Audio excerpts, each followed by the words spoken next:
Let's start from the beginning. You were investigating, was it a story about Biden's daughter? Ashley Biden's diary. A source, and by the way, most people don't know that Ashley Biden has a daughter named Ashley. And there was a diary. Joe Biden has a daughter named Ashley. Joe Biden has a daughter named Ashley. And a source sent us this document, this diary. And we looked into it. I made the decision not to publish it because I couldn't verify with 100% certainty that it was hers. I was like 99 or whatever percent, but I wasn't 100%. And even if I could verify that it was Ashley Biden's diary, I couldn't verify what she wrote in the diary happened. Right. She talked about having inappropriate showers with her dad. Whoa. Does that mean that she's... Wow. Yikes. What does that mean? And I felt like, and by the way, this is the crazy part about this Twilight Zone dystopian series of events.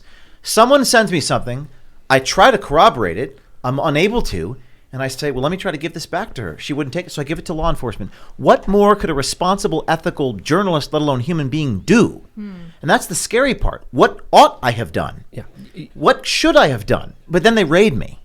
And people come to my home at 6 a.m. I'm not a morning person. My first thought when they open up, my first thought was, sorry to bang on the table, but I'm a show person, is how much time do I have until they break the door down? And I'm waking up, I'm pounding, I'm waking up, and I'm thinking, okay, let me run to the door like in my underwear. And then I go to open the door, and then before I turn the door, I was like, are they going to shoot me? Like, how do I do this in a way where I don't get killed? And I opened the door, and there's all these bright lights, and they put me in handcuffs. Were you in your underwear? Yes. I mean, I just woken up. Yeah. And then they throw me against the hallway wall outside my apartment. My neighbors are, I think I'm under arrest, but for what? What have I done? Did they actually arrest you and take you? They put me in handcuffs, and then eventually they showed me a search warrant. Wow. On the search warrant, it listed, I'm not making this shit up, accessory after the fact and misprison of a felony.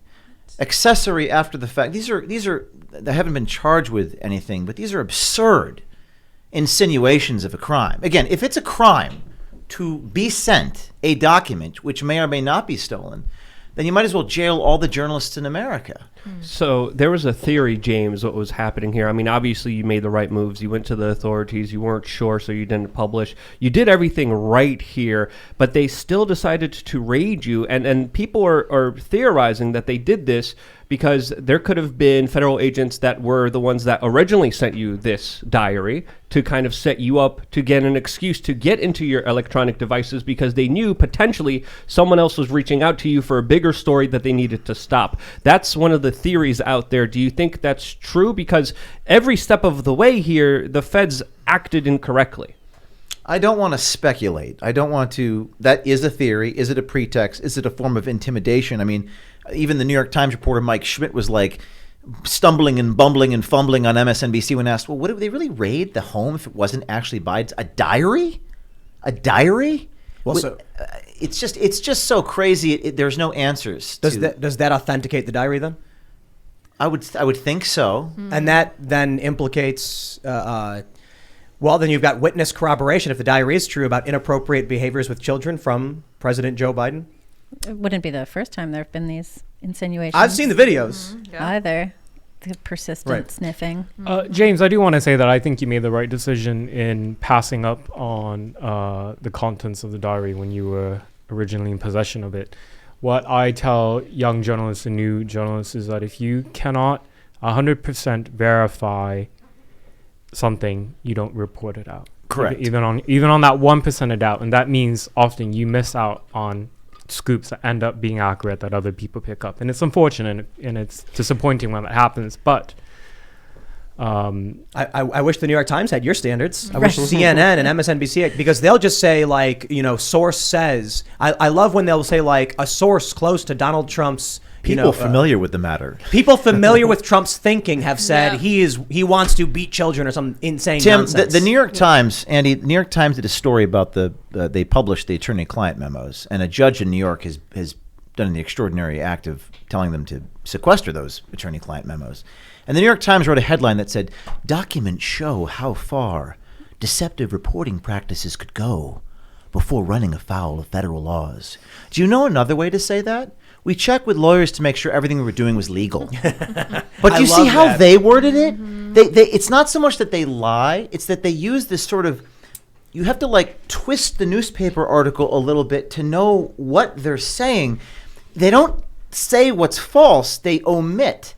And Well, so that statement's true, right? But it's framing. it's framing it in a False framing. nefarious. It sounds like we skirted the law, and that's the scariest part about this whole ordeal, because it was a little terrifying. Is that what was I supposed to do? You think, hindsight, right? What more could we have done? We even contacted the Biden campaign and tried to ask for comment, but the New York Times framed that as leverage. We tried to leverage the diary. And then Rachel Maddow said, we tried to extort the president. So a request for comment becomes leverage, becomes extortion. Yep. Do you see how the game is played? And it's very terrifying at times. I will say too, not to derail too much, but CNN's ratings are down 90%. They're in the key demo. They barely get viewers at all. It's probably just hotel lobbies. So I don't know if that's any consolation. It's probably not. But when Rachel Maddow talks and these stories break, I don't know if it's going to matter in 5 or 10 years because they're losing. Yes, but when you have a dying animal, they usually act the most violent right before they die. Well, and that's what they're doing. They're giving up all of their standards. Yes, and then when we look at the state, it is in a place that's extremely vulnerable. The official story, the official narrative that they told us for 2 years now is breaking, shattering right in front of our face, and then people are realizing, hey, we were lied to.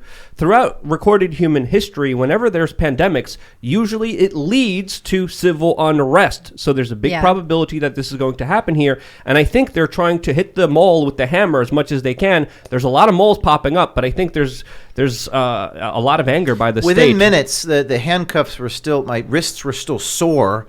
Within minutes of this happening, I got a text message from Mike Schmidt at the New York Times, national security reporter. How the hell does he know Yep. the contents of a secret grand jury subpoena? And why the hell are they leading me to the execution chamber? I am on the same team as these people. We are supposed to be speaking without fear or favor, which was the quote from Adolf Ochs, or whatever his name was, the founder of the New York Times. I'll just mention Project Veritas had one of the most important one of the most important stories probably of our generation, the ABC Amy Rohrbach story with Epstein, which contributed to this major investigation, which ultimately I think the Maxwell case is kind of being covered up. We can get into that stuff, but Veritas, that's not partisan. When you report on this story saying, this is a journalist saying, I had the interview, I had the story, and it didn't get out, that was exposing powerful establishment elites, covering up a very serious scandal is an understatement. That's right. But why is the New York Times going after you? It's not just the New York Times. I mean, it is all of these news outlets that falsely frame everything about Veritas in an effort to harm you when you're doing stories about powerful corporations. And it's also journalists social should be on media. your side. And it's also all the social media companies Right. have come after you, and they recently pulled one of your employees off as well. Eric Sprackman, Yeah, who's standing in Eric, the room with me. exactly. Although I will say, and I want Andy to get in here, but we've trended on Twitter almost every story we've done. That's The correct. story we did last week on the Pentagon Papers, Department of Defense documents, which effectively are Pentagon Papers, trended #1 on Twitter. I'm banned on Twitter. Project Veritas is banned on Twitter. But what do you think, Andy? Well, it's not a side detail that an agent of the state is working with media organizations to be the first to break these stories that are extremely damaging, where you don't have to be charged with any crimes. It's the investigation and the reporting and media coverage on it that destroys reputations.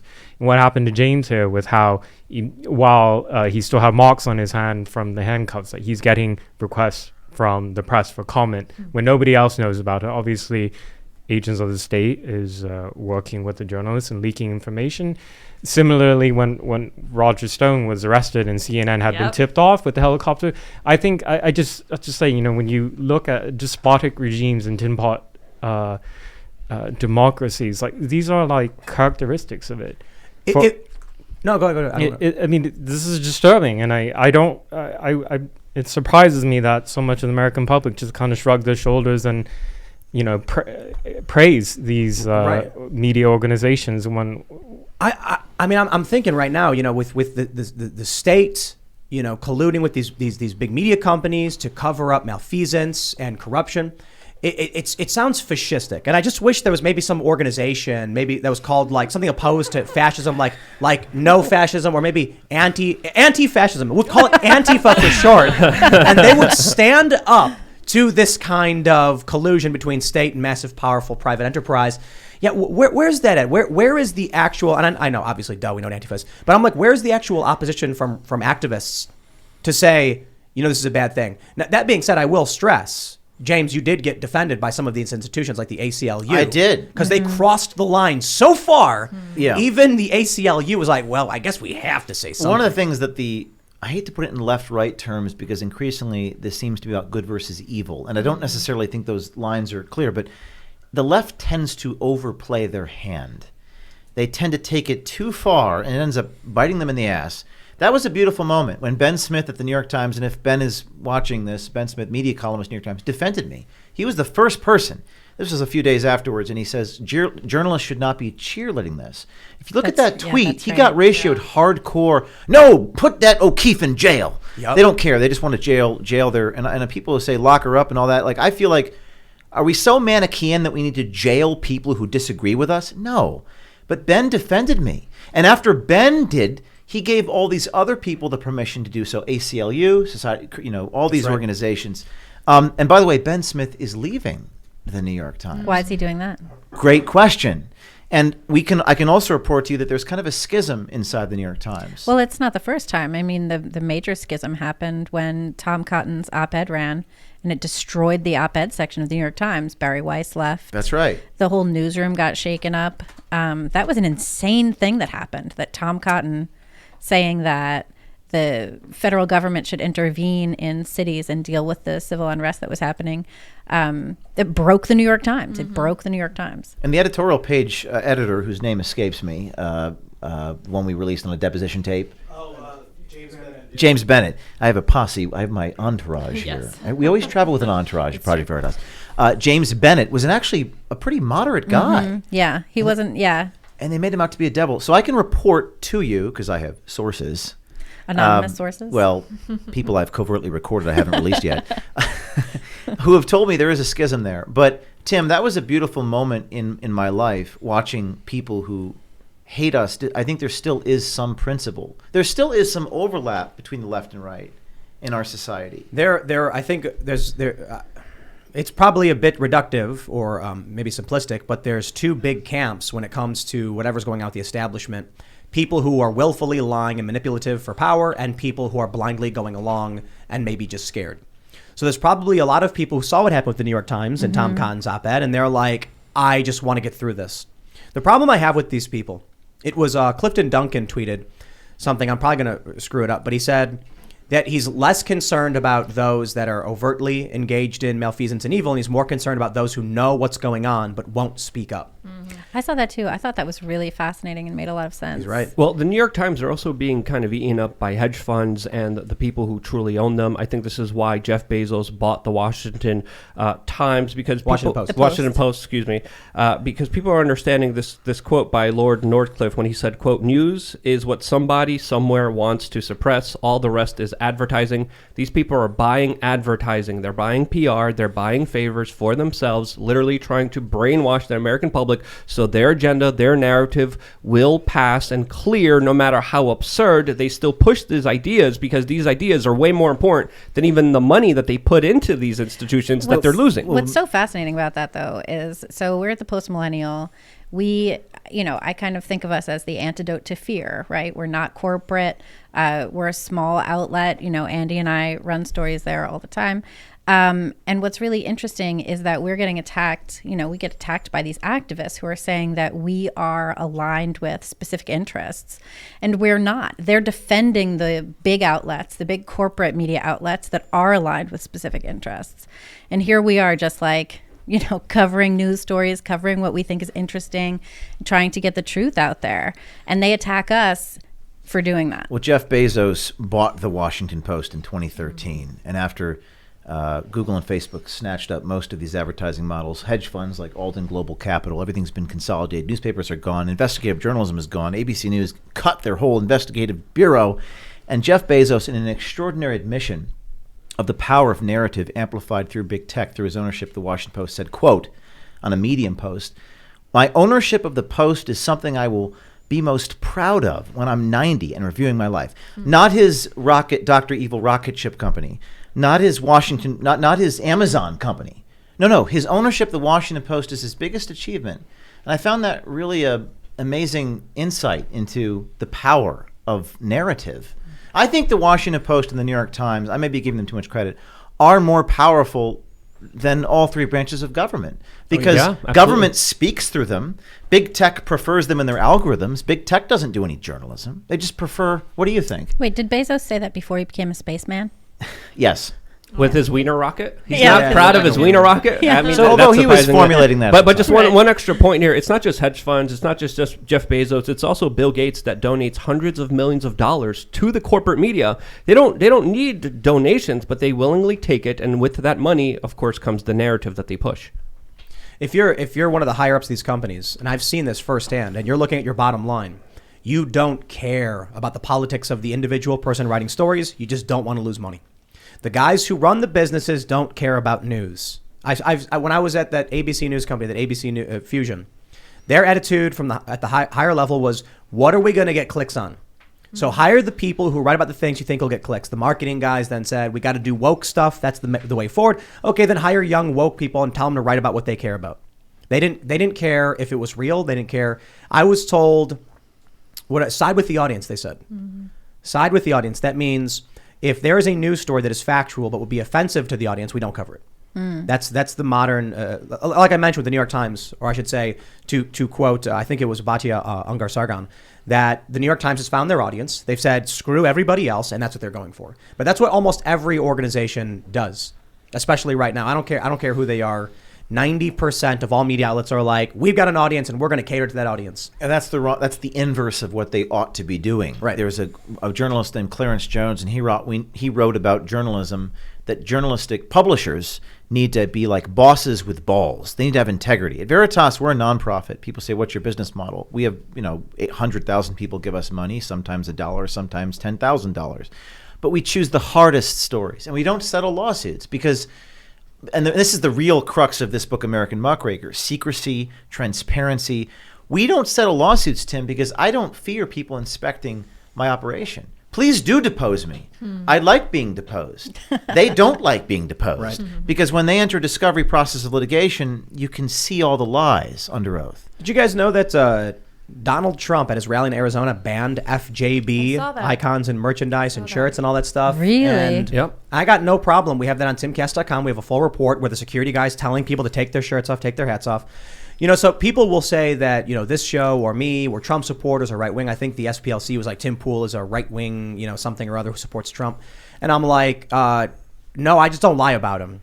Like That's actually Luke criticized amazingly respectful of what Trump did. I really respect that Banning a lot. the FJB thing? That he banned it. I mean, and a lot of Trump supporters didn't like Well, that. he a said lot of this. Trump He said supporters this didn't after, like that, but he had 4 years of people saying that to him as the president, and I think he probably knows how much that sucks to be like in charge of everything and have people keep saying like, FDT at you all the time. Yeah, but I he said respect this. that. He said this on the heels right after saying that it's hard to criticize Joe Biden because Joe Biden complimented him on all the work that he did with the vaccine. But that's sort of that's a different situation. I mean, and also let's not forget, like Donald Trump was a president. He was holding executive office. Has there ever been a president who's really worthwhile? I mean, come on, like this is. I think they should be criticized to the full extent, but we shouldn't derail this conversation. I agree too. That's the point. I don't want to. But I respect a former president saying, "Don't say that about the current president." But I respect that. The important issue I guess I'm trying to get to is what the media is willing to say, who they're willing to criticize. How often does CNN run? Joe Biden has screwed this up, screwed that up, screwed this up. What was it? Trump's coverage was 98% negative. Yeah. Mm-hmm. And don't get me wrong, there is a lot of negative coverage about Joe Biden. And I think what happens is around August of last year, when we saw this flip in approval rating, like you were mentioning, once someone says something, it makes it okay for the establishment or for the whatever you want to call it, Democratic position for the most part. All of a sudden, people start ragging on Biden, and then we see some articles popping up where they're like, oh, okay, maybe there's something here. Mm-hmm. But for the most part, the media is unwilling to step out of line with their own audience. And some of that's economics, and some of that is because there's been a proximity to their sources. They don't want to bite the hand that feeds them. And that's the difference between sort of the journalism that we're talking about in American Muckraker, and their journalism is to represent, to be the ombudsman for the so-called administrative state. Our whistleblowers release information the administrative state does not want revealed. That makes all the difference in the world. When a two-star general talks to the New York Times anonymously, we don't know the cadence or intonation of we don't know what that person is actually trying to say. And now they throw out these terms misinformation and disinformation. We've talked about the New York Times lawsuit that I'm embroiled in, which is fascinating because the New York Times admitted, Tim, in the response to our defamation lawsuit, they got the facts wrong and they still haven't corrected the article. They admitted in court, they got it wrong. The guy had more than 3 ballots. They said it wasn't illegal. They admitted in court it was, and the article remains online uncorrected. Have there been any fact checkers on this one? Has the New York Times Facebook traffic been suppressed as a result? The New York Times thinks they're above the law. No, I'm they sure. think they're. I say, Dean Baquet, famously executive editor of the New York Times. Dean Baquet says we don't get religion. The New York Times thinks they're God. Yes, they do. Think of it. They thought they were God for a very long time. What force or organization on planet Earth can hold the New York Times accountable? Can anyone? They lie. No one cares. Google and Twitter prefer them in the algorithms. Yes, I sued them. We sued them for defamation and won a victory. And they still haven't corrected the article. In fact, they're attacking the judge personally and viciously, which is something you shouldn't do, by the way. I was surprised to see that, to be honest, because you're just going to make the judge rule against you. But the New York Times is probably thinking, in the short term, we'll probably piss the judge off. In the long term, he won't retain power. And if it goes to the Court of Appeals, highest court in New York State, they don't care. And if it goes to the Supreme Court and they lose, they'll say Trump court. Yep. Think of it. There's nothing that can hold them accountable. And I think that they are more afraid than I am of them. I know that to be true. But this term misinformation, Tim, I think it's really about distrusting people to draw the acceptable conclusion based upon facts that are admittedly true. I don't think it's about untrue facts anymore. Thanks for checking out this segment from the Timcast IRL podcast. If you want to watch live, you can check out this channel Monday through Friday at 8 p.m. And don't forget to smash that like button, subscribe to this channel, and if you want more unfiltered and uncensored content with all of these guests, go to timcast.com and become a member.